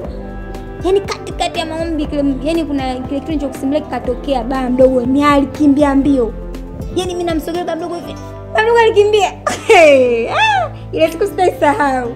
Yani hiyo inamaanisha jinsi gani baba mdogo alikuwa yani hajakomaa kiimani.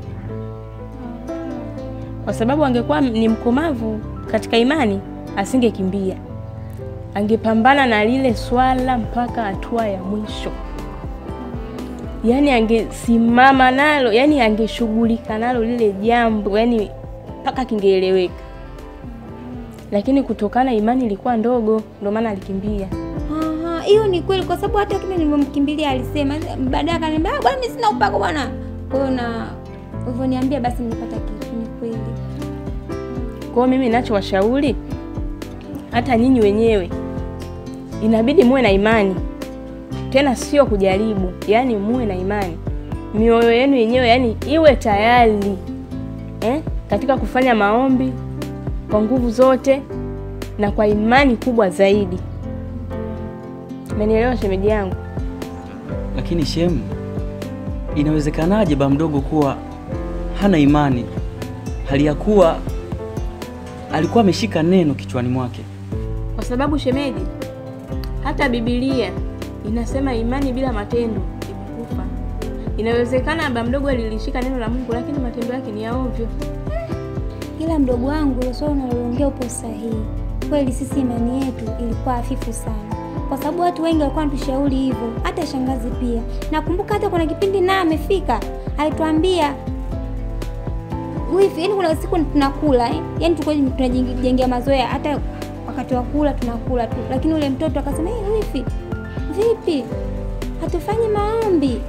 Hata unavyoniambia hivi kuna kitu kweli. Yani si mioyo yetu ilikuwa haina utayari kwa nguvu ya Mungu kukaa ndani yetu. Ndio maana hata mtu mwingine akija akatuambia tufanye maombi, si wenyewe mioyo yetu ilikuwa haina utayari. Mume wangu, kikubwa nilichokiona hapa alichokizungumza shemeji yako ni sisi kumtafuta Mungu kwa bidii. Kwa sababu watu wengi sana wametushauri habari ya maombi. Ila hata sisi upande wetu tuna makosa makubwa sana.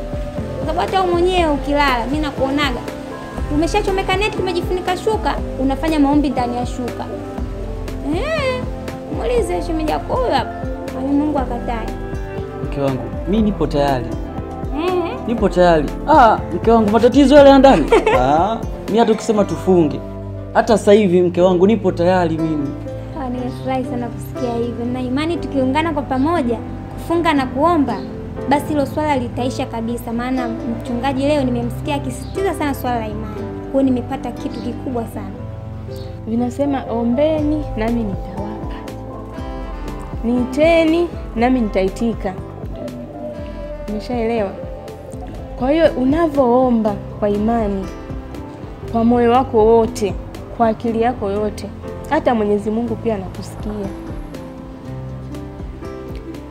Na pia shetani anakuwa hana nguvu ya kuwatawala nyinyi wala kuitawala nyumba yenu, kwa sababu muda wote mnakuwa mpo karibu na Mungu. Mnafanya maombi. Kwa hiyo nyumba muda wote inakuwa na nguvu ya Mwenyezi Mungu. Mapepo wachafu, majini hawawezi kuichezea wala kuisogelea, wala pawezi pakawa na mauzauza. Mungu ndo kila kitu. Yani katika maisha lazima mtangulize Mungu kwa kila jambo. Kuna wakati tulisikia mchungaji alipokuwa anafundisha, kuna wakati mtu unakuwa unaona ndoto za ajabu, mara unakutana na hiki, mara kile.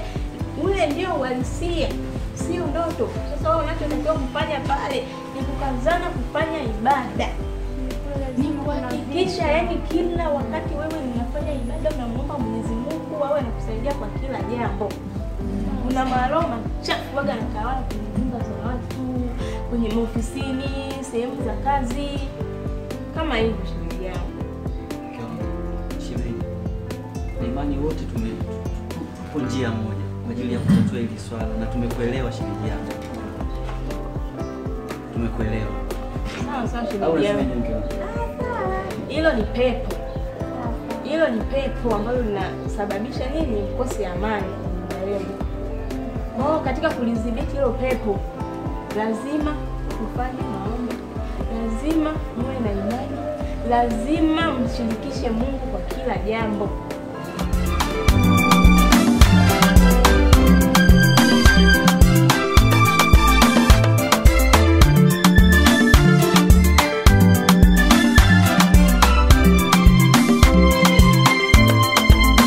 Ulifanya njia kwa Esta na taifa lake, fanya njia kwa taifa langu la Tanzania.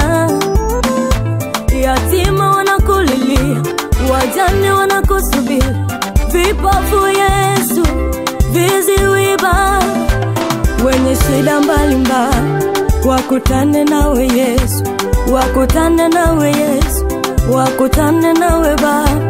Fanya njia, fanya njia, fanya njia. Kutana na wagonjwa hospitalini, wanakuhitaji Bwana. Kutana na wakulima mashambani, wanakuhitaji Bwana. Fanya njia. Kutana na wanafunzi mashuleni, wanakuangalia wewe, wanakutegemea wewe. Ndugu yangu. Ushafika. Sasa pita katika makontena haya hapo. Ukifika hapo utaniona niko peke yangu tu hapa nimeketi. Okay, sawa. Kontena hilo. Okay, nakuona.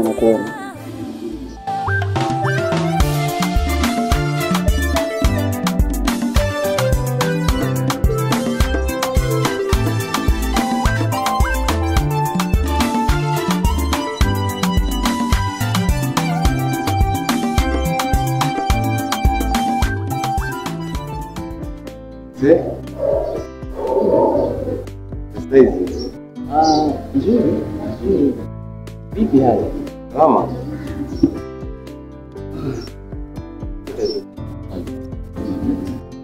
Bila shaka ni wewe.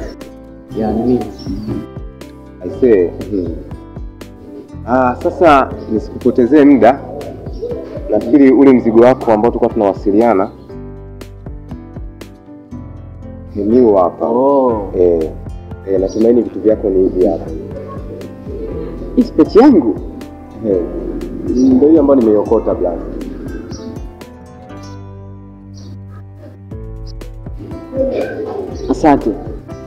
Asante sana. Haina tatizo kaka. Naona kila kitu kipo isipokuwa fedha. Pesa? Ndio, walivyonikaba walinyang'anya pochi na kunipiga sana. Basi pole sana. Mimi sema kweli nimeliokota tu hilo pochi. Na kwa namna nilivyoangalia hivyo vitu nikajua kabisa hivi vitu ni vya muhimu sana kwa huyu mtu. Basi nikaona, sababu niliona namba zako za simu, nikaona tu niwasiliane na wewe. Sasa kama wamekupola hivi, kweli usalama wangu upo kweli hapa? Ndio shaka. Basi nitashukuru. Basi nimeona tu nikuletee pochi yako kwa sababu nimeona kwa ina vitu muhimu. Nimekuta humo pasipoti zako, hadi zako za benki. Nikaona kwa nini basi na mimi nitupe kama walivyoitupa watu wengine. Ndio nikaona tu nikusaidie tu kukuletea kaka. Kwanza ninashukuru kwa sababu ni wachache sana vijana wenye moyo wa kipekee kama wako. Usijali. Na umekuwa mwadilifu na mwaminifu pia. Haina tatizo kaka. Wote sisi ni vijana, lazima tusaidiane. Waiter. Njoo mara moja. Unaishi wapi kwa sasa? Yaani hata ule mtambo unaishi sema kweli si ufahamu. Labda tu nikupe historia fupi ya maisha yangu. Huko mjini mimi ni mgeni. Na mpaka sasa na kama wiki tu. Nilikuja mjini nikiwa na mdogo wangu. Lakini nikapata matatizo na mdogo wangu. Hatimaye akafariki. Nikajaribu kupata msaada kutoka kwa Msamaria mwema ambaye yeye ndio mpaka sasa amenihifadhi kwake. Pole sana ndugu yangu. Kawaida. Nimepitia wakati mgumu. Ni kweli ila ni maisha, ni changamoto. Kiukweli nimepitia wakati mgumu sana. Yaani dada wewe acha. Yaani kama angekuwa sio yule dada ningekuwa nishakufa. Na kwa wema ambao umeutenda kwangu,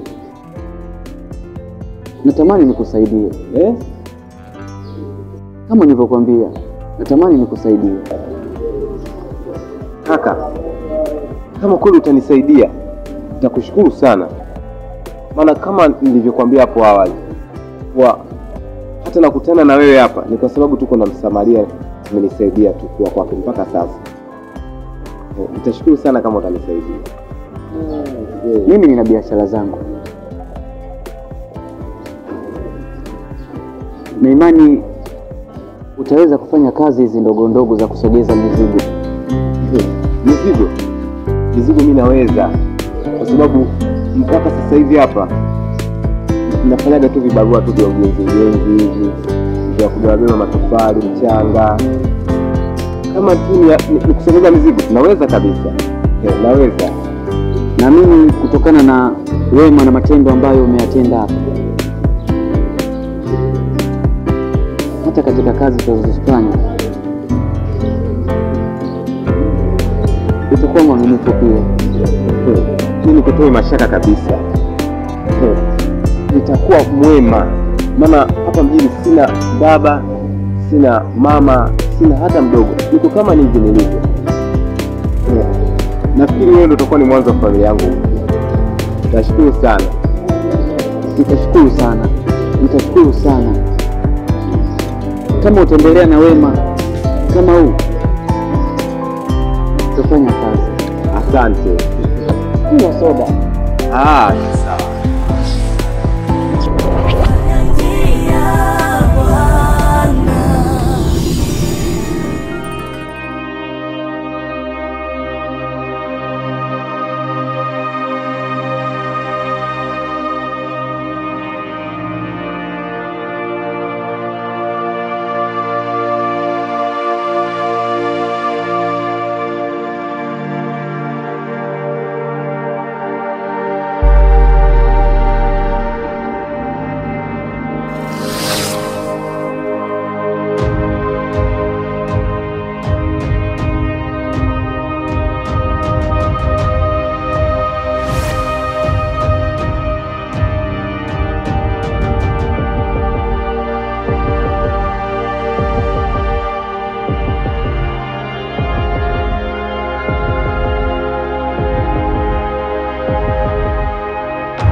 Ufalme gani alokuja Gilbert?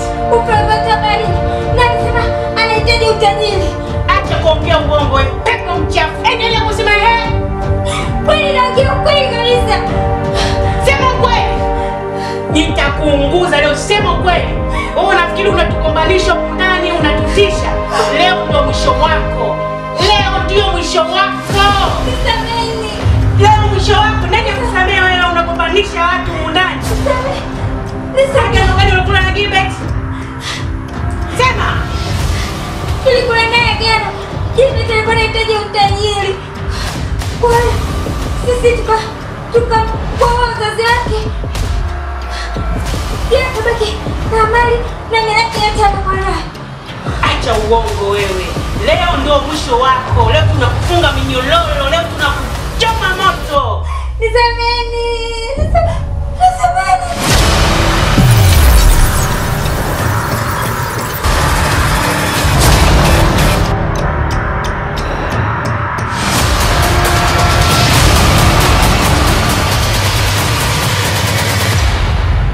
Vipi mdogo wangu? Mbona umeshtuka sana? Kuna tatizo? Vipi shemu, uko salama? Vipi jamani, kuna nini? Nimefika hapa namkuta anatoka kuamka akiwa kwenye mshtuko mkubwa sana. Yaani akashtuka. Sijui ana shida gani. Una shida gani? Dada, nilikuwa nimelala hapa. Nikaota napambana na mtu ambaye anafanana na wewe.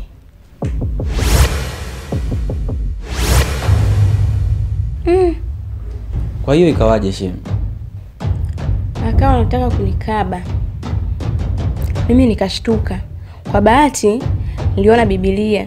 Nikachukua Biblia, nikaanza kupambana naye. Baada ya kupambana naye kwa sana, nikamuuliza, "Unataka nini na umetumwa na nani?" Akaniambia ametumwa na wewe shemeji.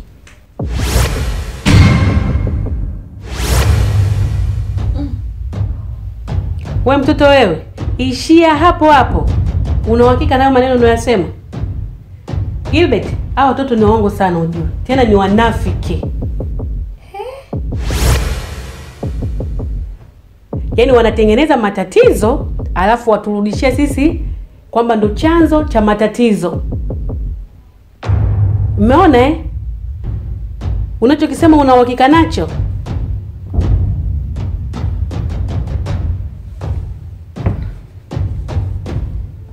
Shemu, ikawaje?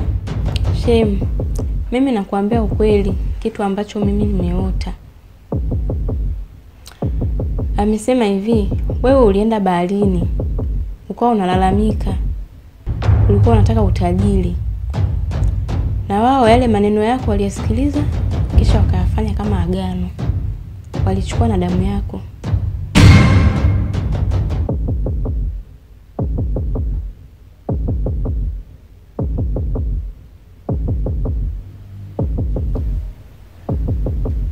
Na wao ndio sababu ya kifo cha wazazi wako.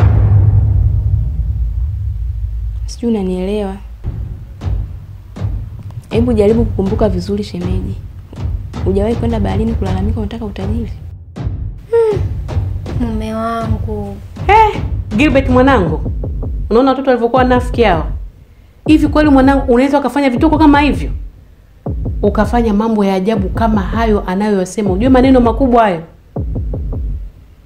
Kwa shida gani uliokuwa nayo wewe mpaka kwenda baharini kwenda kulilia utajiri? Kweli mwanangu unaweza kufanya vitu kama hivyo vya ajabu? Yote mbona wanafiki lakini jamani. Fikirieni na maneno mnaongea ukubwa wake. Tabu tunazopata humu ndani sisi. Kwa mdogo wangu ikawaje? Mimi nilipambana naye sana. Baada ya kupambana naye akawa ananiomba nimsamehe, lakini kwa kweli mimi sikuweza kumsamehe. Nilipambana naye mpaka nilihakikisha ameyeyuka. Nilikuwa napambana naye na nilikuwa napambana naye hapa, yani hapa kabisa, nilikuwa napambana naye.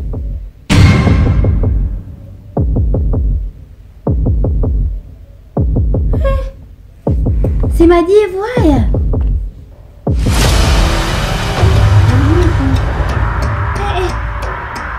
Ndio, na mimi wakati napambana naye aliungua.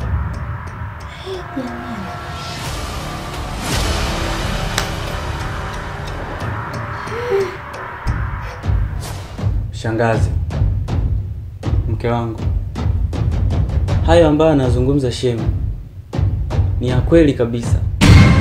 Sikujua kama yangeleta madhara.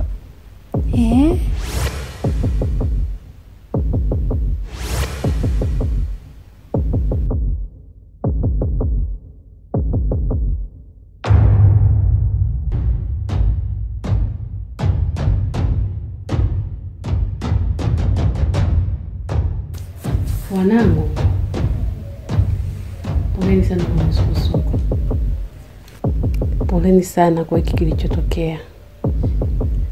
Kwa hali hii ninayoiona, kwa huu utu uzima wangu niliokuwa nao mpaka sasa, tukio aliloliota huyu binti na kuamka kuona hali halisia, ni kwamba hiki ni kitu ni cha ukweli kabisa kimetokea.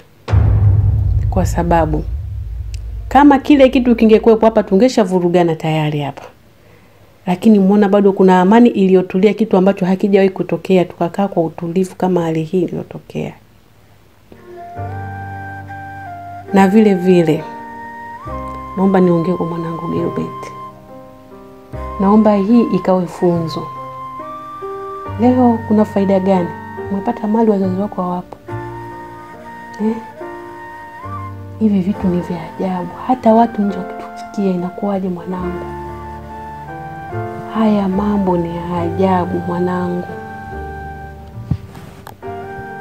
Naomba likawe fundisho kwako na familia pamoja na vizazi vyenu vyote. Turizike na kile tulichopewa na Mwenyezi Mungu. Sawa mwanangu? Nimekusikia shangazi. Mkwe wangu, pole sana mwanangu kwa kilichotokea. Pole sana, naomba utusamehe. Utusamehe kulingana na hali iliyokuwa ikitokea. Naomba utusamehe mwanangu kwa dhana potofu tulizokuwa tukifikiria. Shangazi, kuwa na amani kabisa. Yaani shangazi yangu, hata usijisikie vibaya, maana wote tulikuwa tunapitia katika changamoto hii. Kikubwa sasa hivi tunafungua ukurasa mpya, na hii yote ni kwa sababu tukaa kwenye misingi ya imani ya kidini. Tulikuwa tunaishi sana kimazoea. Kuwa na amani shangazi yangu. Shangazi, mke wangu pamoja na shemeji yangu, naombeni mnisamehe. Lakini pia nashukuru mmeungana na sisi kupambana na hili tatizo. Hali ya kuwa sisi tusingeweza, lakini nyie mmesimama pamoja nasi. Shemeji, naamini Mungu amekuleta kwa sababu ili uweze kupambana na hili tatizo na kuimarisha amani katika hii nyumba.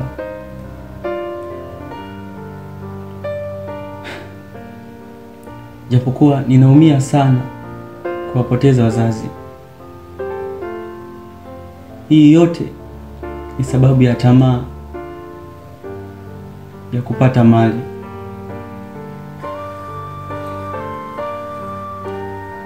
Nipende kusema nashukuru sana, na pia nimejifunza. Naombeni mnisamehe familia yangu. Mume wangu, mimi binafsi yangu nimekusamehe.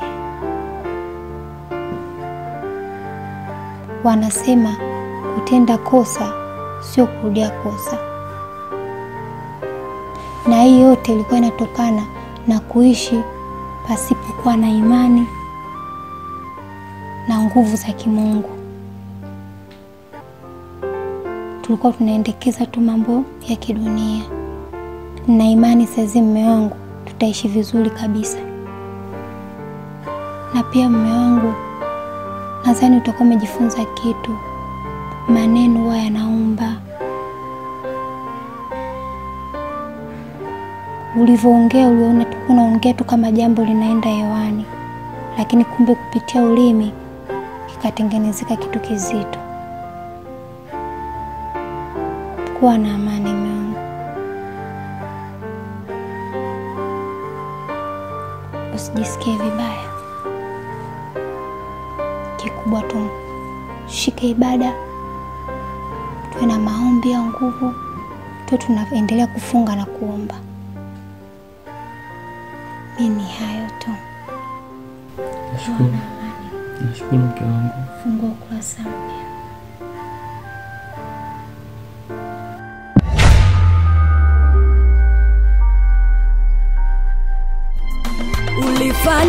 njia kwa Esta na taifa lake, fanya njia kwa taifa langu la Tanzania. Yatima wanakulilia, wajane wanakusubiri, vipofu Yesu, viziwi Baba, wenye shida mbalimbali wakutane nawe Yesu, wakutane nawe Yesu, wakutane nawe Baba. Fanya njia, fanya njia, fanya njia.